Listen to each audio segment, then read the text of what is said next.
네, 저는 두 아이가 있어요. 그러니까 큰애가 지금은 고1이고 작은애가 이제 초6인데 제가 이제 한부모 가정이기 때문에 두 아이를 키우면서 참 어떻게 키워야 될지 참 여러 가지로 고민도 많았고 힘들었는데 첫애는 제가 이제 회복이 안 된 상태에서 어릴 때부터 키우다 보니까 애가 좀 애를 너무 좀 잡았어요. 근데 오히려 둘째는 제가 제 자신이 회복돼야 된다는 걸 알고 나서 그것에 좀 집중하다 보니까 많이 놀렸어요.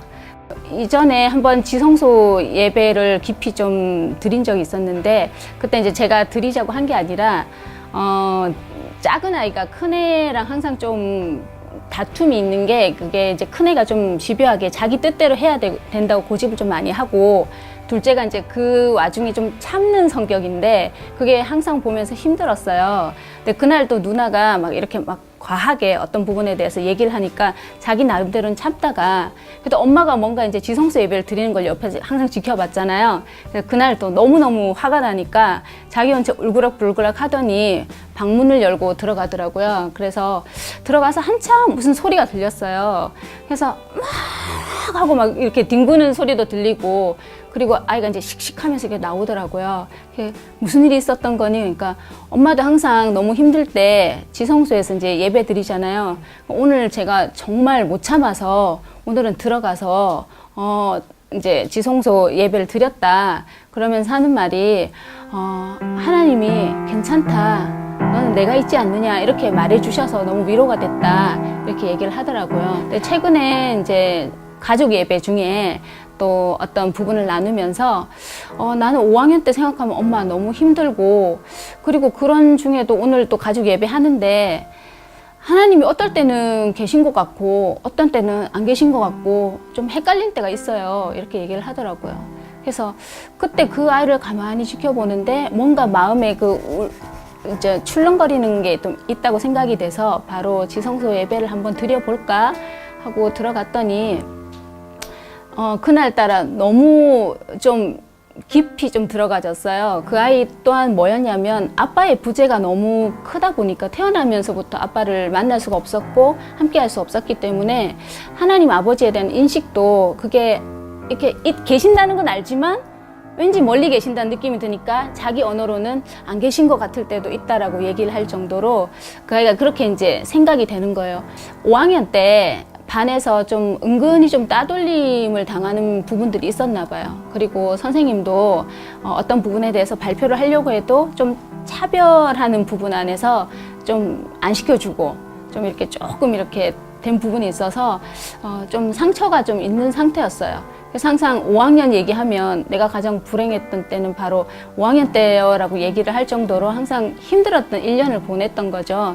그러면서 그날따라 어떤 상처에 대해서 얘기를 하다가 5학년 때 그 상황이 다시 생각이 나니까 그게 겹쳐져서 안에서 너무 힘들었던 거예요, 그 아이가. 근데 지성소 예배를 드리는 중에 저도 제 입에서는 하나님 아버지가 내 아버지고 그 아버지를 통해서 우리가 더더욱 근우 같은 경우는 하나님을 더 인식할 수 있기 때문에 우리가 더 은혜 안에 있게 되는 거다라는 걸 저도 모르게 이제 기도하는 중에 얘기를 하고 있더라고요. 그리고 그 아이가 그때 너무나 이 아이가 이렇게 깊이 있게 이렇게 울 수가 있을까? 이렇게 처절하게 울 수가 있을까?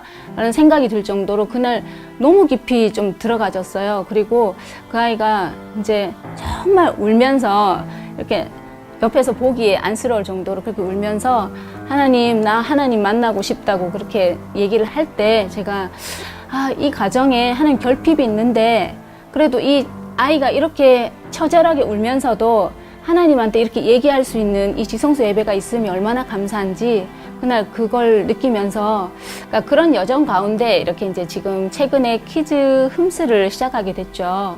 그 안에서 또 공동체 안에서도 또 이엘 선생님을 통해서도 항상 도움을 얻고 그렇게 잘 양육되는 과정에 있어서 제가 참 감사하다는 생각을 너무나 또 간절히 하게 되었습니다.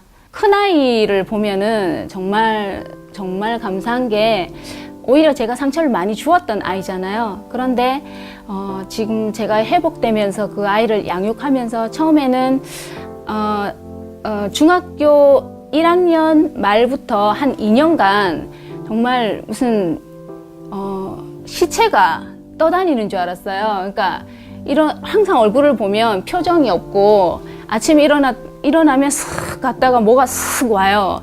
그리고 항상 밖에 나가는 걸 싫어하기 때문에 그래도 다행히 일탈은 하지 않았지만 집에서 소파에 자기 지정된 좌석이 있어요. 근데 거기서 애가 움직이질 않고 늘 스마트폰을 보면서 있다가 밥 먹고 사라지고 없어지고 좀 이런 느낌이라서 제가 그걸 한 2년간 보면서 너무 힘들었거든요. 물론 겉으로 표현하는 친구도 엄마가 힘들겠지만 정말 시체처럼 누워있는 아이를 보면서 그 좌절감이 이것이 도대체 나의 회복되지 않으면서 왔는데 그럼에도 참 힘들었어요. 근데 그 아이가 마음의 문을 열게 된 계기가 물론 이제 지성소 예배나 이런 여러 가지 좋은 부분에서도 있었지만 공동체 안에 이렇게 한 발짝 들어오면서 시작됐어요. 그래서 저희가 흠스 할 때도 텐스 흠스 할 때도 또 이렇게 나오면서 그 안에서 또 선생님들과의 그러니까 이모라 그러거든요. 그러니까 건강한 공동체 안에서의 그 이모들의 그런 사랑이나 이런 것들을 제가 느끼니까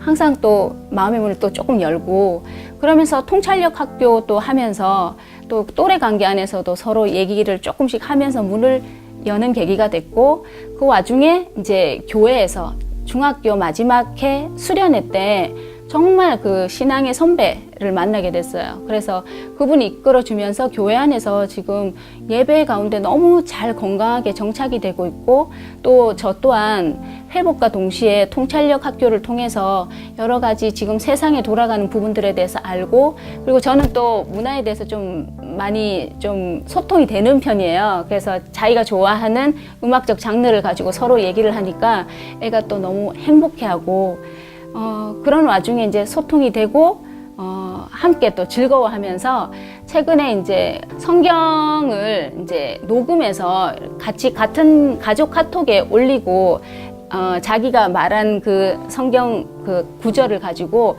서로 이렇게 계속해서 같이 나누고 있는 시간을 가지고 있는데 그것도 너무 건강하게 받아들이더라고요. 딱 얼굴 표정 보면 알잖아요. 얘가 하고 싶은지 하기 싫은지. 그래서 그런 부분에서도 아이가 너무 잘 따라와 주고 같이 소통이 되는 상황이라서 너무너무 감사하게 이 순간을 지나가고 있습니다.